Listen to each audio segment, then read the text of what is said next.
wazifumu ndabwera ndi nkhani pano. Nkhani imeneyo ndiyokuza na dziko la Dubai, zinthu zimene zimachitika mu dziko la Dubai. Akuluakulu musanapite ku Dubai muzifufuza kuti Dubai ndo tani. Andivese Dubai ndi dziko labwino, Dubai ndi dziko loyipa kwambiri.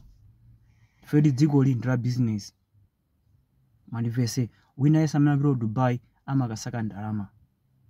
Kuli zinthu zambiri zochitika ku Dubai zimene zili zonyasa kwambiri. Andivesa kuli uhule atsikana kupanga uhule kumeneko. Ndipo sakapita ku uhule kuja atsikana sizoti iwo ndamene amanda ndalama amakani mabwana awo. Ndamene amanda ndalama iwo ntchito imankukhala kugonetsa. Azoti iwe lero uli ndi client wako kwakurupire kwakuti akutumiza. Ukapanga uhule ucho obwerako. Ndalama wala ndi bwana. Ndimene makhala dziko la Dubai. Akuluakulu ku Dubai ndikuwafuta maka ukapezanso ntchito ya nyumba. Ku Dubai ndi dziko loti sumakhulupirira munthu ayi.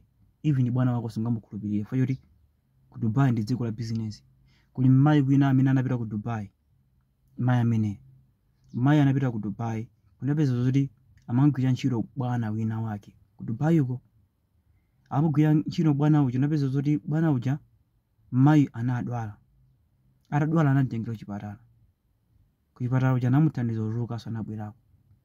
Kina kono bwana uja anapangaso plan yake na yakuti akagulitse kidney ya mkaziyo. Mandivesa wantchito ake uja ndinapeza zoti tsiku linaso kazi ujaso anadwala.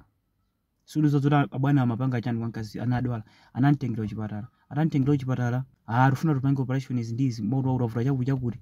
Okay yabwino. Anambaya mankhwala agonetsa acha. Ananchosa kidney acha. Mandiveseti. Awupeza bwino malu makuti anamutenga itanaye kudeni. Akuluakulu iye ujosa zuwa kuti kidney anamuchosa. Mandivese ndinapeza zoti matenda aja mapitirirabe. Matenda akupitirira. Ndi bwana uja nangu kanizo zoti msocha ndipindi panga papa. Nikubina ningopeza transport ndipasiso ndalama upita dziko la kwanu. Mayi uja mwina bwana yako ndikukonda okay bwino. Ndipaseni anamupasa transport kumpukira Friday na chichose kutumiza ku Uganda. Ku Uganda kujiwafika matenda aja kupitirirabe. Tipita kuchipatala. Kama uone munthu uja ara chemwali musochani. Ine uri matenda osiye wale chifukwa choti mulibe kidney. Kidney yanu imodzi kusowa.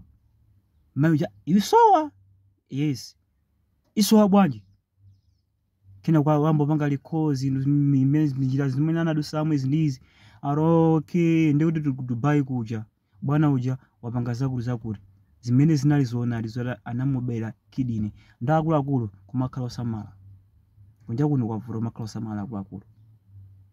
Anthu apanga ma business. Ndipo ma business akuchitika. Chonda akuluakulu makhala osamala. Maka anthu amene muli ku Dubai makhala osamala.